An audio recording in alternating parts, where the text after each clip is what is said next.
Welcome to China. Hello, I'm Yili. I'm introduced to China. We have some stuff here. So there's the real antique one pottery produced 2,000 years ago. So you can tell how old it is. And we also have other some stuffs. It's 1,000 years ago. It means that China has a rich culture. We warmly welcome people to visit China one day and take a look to see how people there and how the cultures they have. And just come over to see. Warmly welcome to China.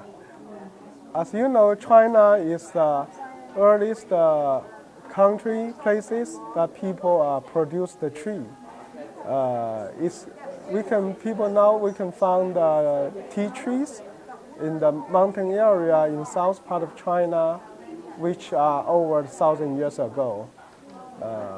We have a lot of different types of teas, and you are warmly welcome to come over China to try the different tea and what they taste like. Hello, good morning, everybody. I'm Yili, come from Beijing, China. I'm a tea lover, so it's my pleasure to stand here today to share my understanding about the Chinese tea. So I would like to know how many people here you drink the tea? I do. Wow, that's a lot. That's a good surprise. Yeah. So first, let's say the tea, the definition. So the hot drink made by infusing the dried, crunched leaves of the tea plant in boiling water.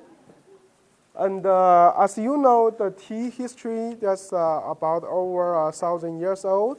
And it was said tea is originated from Yunnan province, China, which is the south part of China. And people found out some tea trees in the high mountain area, which are over 1,000 years old. So we actually have some 6 different tea types, popular teas. And we can see the most of them are planted in the south part of China. And we have, first one is green tea. I think everybody knew it. And the white tea, we always also have it. And the oolong tea, and the black tea, and the dark tea. The other one is the yellow tea. So if I think there's actually many different types of the teas and maybe make you confused. So the easy way to distinguish the tea by its procedures. So actually there's only 3 different kinds of procedures by made in the tea. So we say that one is a non-oxidation, such as the green tea. The other is the partial oxidation, like oolong tea. There's the half oxidation. And the third part is the full oxidations, like the black tea or dark tea. So first, let's talking about the green tea here. So you can see there's actually a lot of areas produce the green tea. I just make some 2 of famous areas there. And you can also see how they produce the green tea. And they don't need any oxidation for the green tea. And we drink the tea because they have some benefits for our body, for healthy. So we can use the quote from the fathers of medicine. His name is Hippocrates. He said, let food be the medicine. That means we're trying to get some nutrition or some help from our foods, but not when, he said not get medicine as your food. Yeah. So next, you can see there's some benefits about the green teas here. Usually, we like to drink the green tea in the morning because it refreshes your body and make you have a clear mind for the whole days.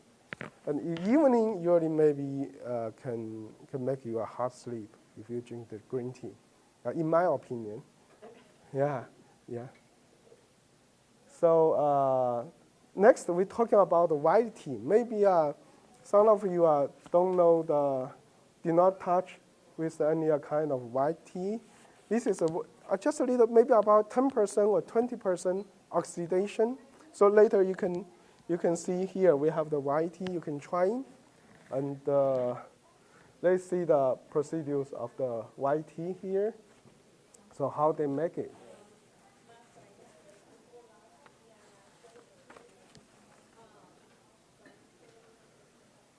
So there's some benefits of drinking the white tea, we believe.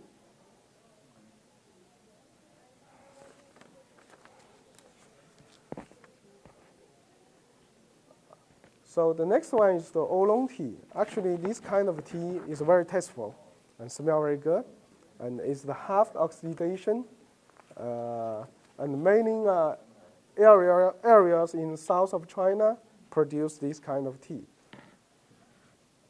So there's also different procedures how to make the oolong tea here.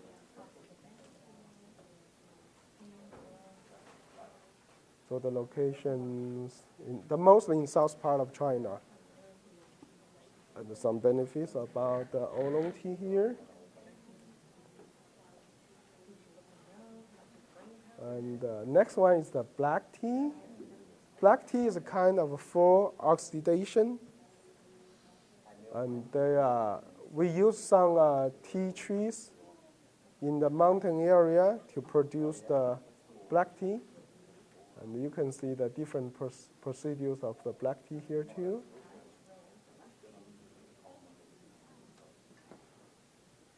And There's some benefits. And we always recommend people to drink the black tea in the nighttime and make you feel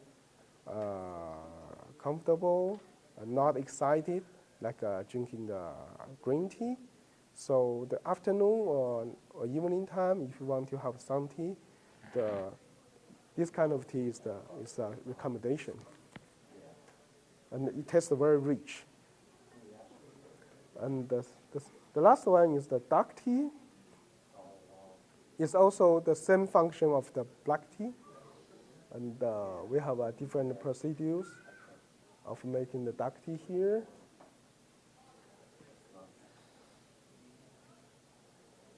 And you can see I bring some how people package the tea in the traditional way. You can see the people use the bamboo leaves. They wrap it, and usually they make the 7 piece of tea in the package. So that's how the people package and storage the tea. Yeah, it's the best place usually we put in the basement because it's the certain temperature, not too dry and not too wet. So it's good for storage the tea leaves over there. Although there's we can say over 1,000 types of teas in the world, there's only 3 main kind of teas. One is the non-oxidation, means the green tea, such as green tea. This kind of tea usually are a little bit strong, and it's better recommended to drink in the morning or in the summertime. Yeah, and. But how do you know which one to buy? Which one is over-processed and which one is authentic, real tea? Well, yeah, it takes time. Okay. Yeah, it takes time. It takes time. Yeah, I'm tea lover. Actually, when I was a boy, I started to drink the tea, but I think until I came to some classes in China typically to learn the teas, so I got a better idea. So how to drink the tea in a good way or in a healthy way. Mm-hmm. So I think maybe need to spend more time to look around the information of the teas. Yeah. So I'm learning the tea from the Chinese medicine class. They teach me the students how to drink the tea in a healthy way by the Chinese medicine way. So I understand the way like this. So I understand the non-oxidation tea is a little bit stronger. It's good for young people, and maybe in the morning or the summertime. And half oxidation teas and the full oxidation tea is always safe because it depends on no matter what age you are, you can drink the full oxidation tea or partial oxidation tea. Usually, after oxidation, the tea color comes to the dark. They're not like a green or that much looks fresh. So later you can see the color, and also you can smell like this way. So you can tell there's the non-oxidation tea smells strong, and the partial one or the full oxidation it smells is gentle. So at this stage, what I can tell is that by this way you can try, but still need more time to learn more about the background and more information about the teas. What I recommend is the dark tea or black tea. Or more for like relaxed and before you go to sleep type of tea. This kind of tea maybe do not taste don't like the jasmine tea or flower tea taste so good, but that means they don't make your head or mind excited, but taste rich. So it looks like you have a smoothing feeling after you drink the dark or black tea, so make you comfortable and don't active your mind. So that's what I recommend. Yeah, later you can try. We have some dark teas and black tea here. You can try, but taste maybe not that good, but it's rich and smooth.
I'm Poppy Khan.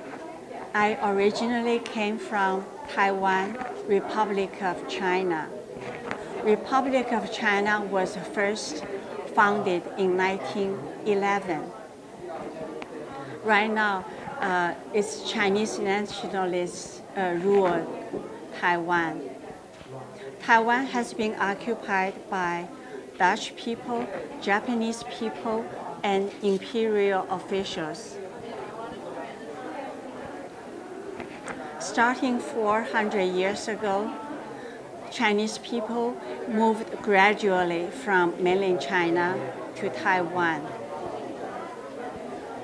So Taiwan has been inheriting Chinese culture, tradition, and other things.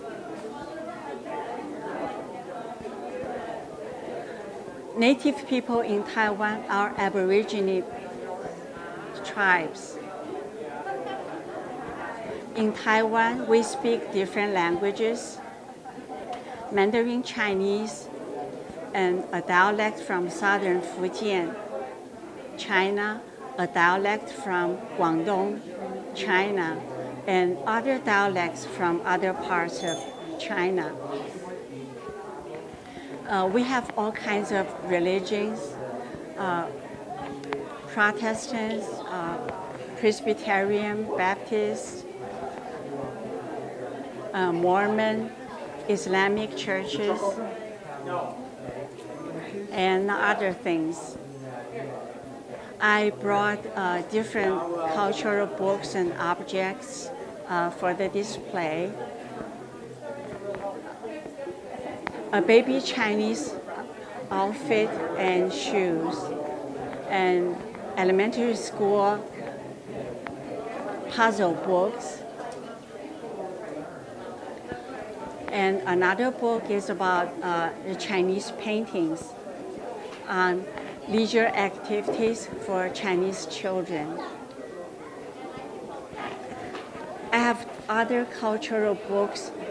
They're about all the treasures from Forbidden City in Beijing. After the Second World War II, the Chinese nationalists moved about 700,000 cultural items from Forbidden City to Taiwan. In Taiwan, we write Chinese in traditional complex form. I also brought the dictionary we used. A dictionary is all in Chinese complex form. It's to find Chinese words and also find the English meaning for those Chinese words. Traditionally, the Chinese words are written top down, right to left. But in the last several decades, everyone learns English. So in the public publications, the words are printed from left to right. This way, it's easier to insert English words in the publication. I also brought a small wedding object that's traditional outfits for bride and groom. The bride gets a fancy headdress.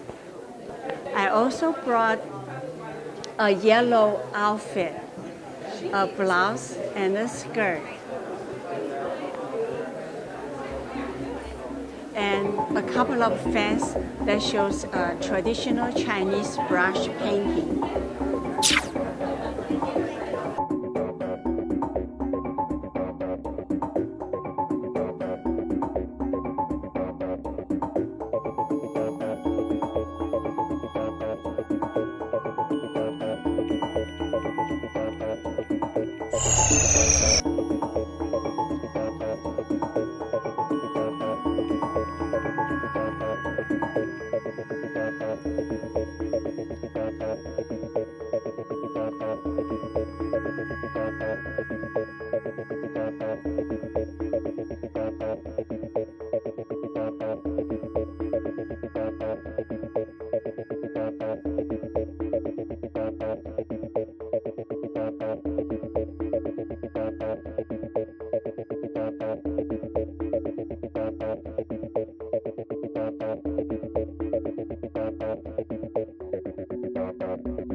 With my sisters. I have 3 sisters and 5 brothers. We are together. Then we 3 sisters Africa. This is my daughter is giving to my son. This is my little son Africa. He is showing his garlands to the friends. I just took the picture. Then this is my daughter and my son. Now they are big. My daughter is 26 and my son is 23.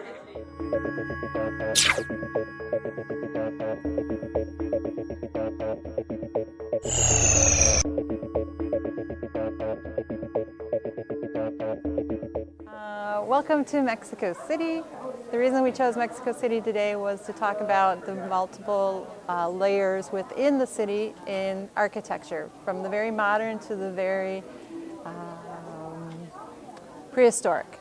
And we brought to you today a way of looking at Mexico that's not just necessarily the third world, but the first world country. And one of our favorites for today was the Somayo Museum.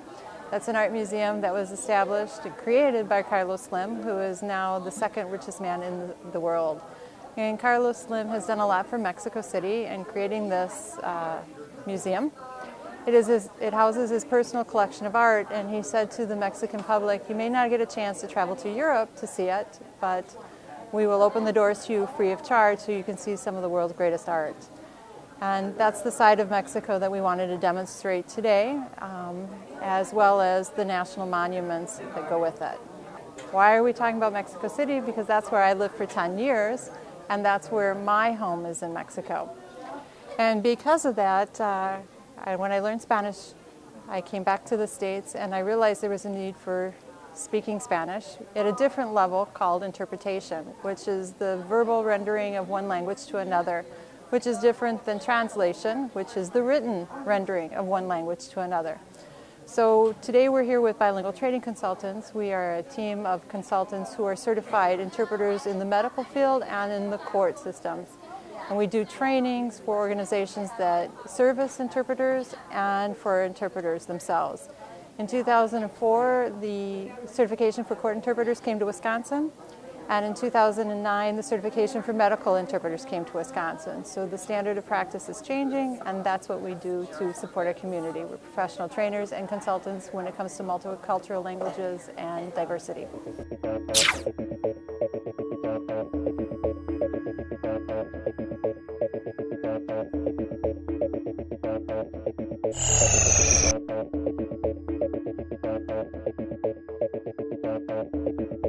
Hi, my name is Jeannie, and I'm one of the volunteers at Ginger Jewelry, Hope Institute of Uganda.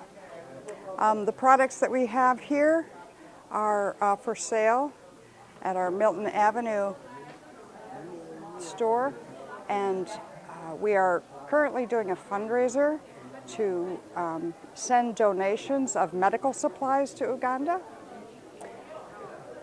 All the products that we have there are made in Africa, primarily Uganda, all handmade gifts. Purses, jewelry, knickknacks, clothing, paintings, a variety of things. All the proceeds from the sales go to hospitals and paying school fees for children in the Jinja, Uganda area. So it's a pleasure to be here at the library today and to be able to teach the children about Uganda, East Africa, and the things that people in indigenous countries can provide with very little resources. Thank you.